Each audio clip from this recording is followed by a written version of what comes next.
Aloha, welcome to the Sports Medicine Clinic. My name is Dr. Joshua Peiper, and today I'm going to demonstrate a progression of the chin tuck exercise, which can be used to help correct forward head posture when used in conjunction with the appropriate self-myofascial release and muscle energy techniques as part of a comprehensive home exercise program.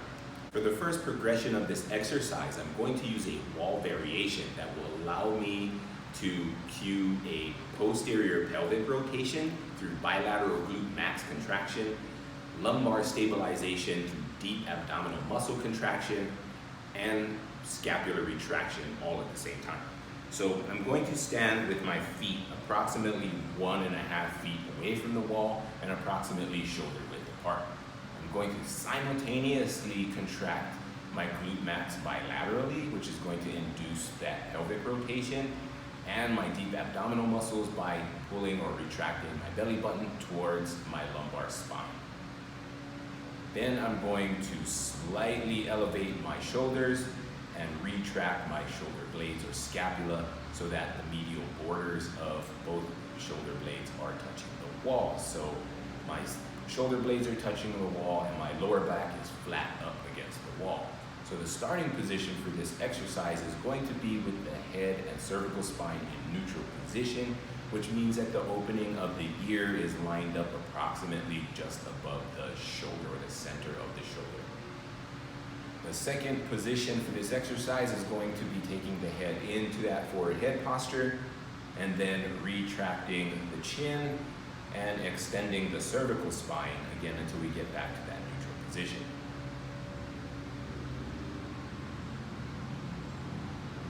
So when performing this exercise, it is important that you avoid taking the cervical spine into hyperextension.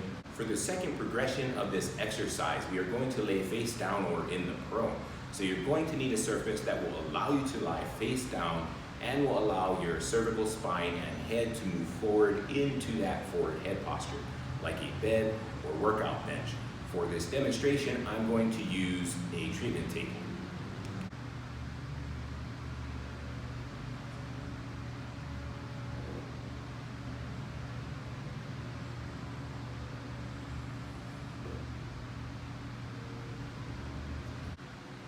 The third and final progression of this exercise, we are going to do upright, and we're going to use a resistance band to provide light to moderate resistance to cervical extension and retraction of the chin.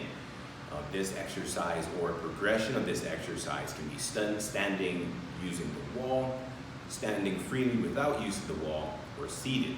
I'm going to demonstrate the wall variation. So again, just like the first progression, I'm going to place my feet 1.5 feet away from the wall, approximately shoulder distance apart.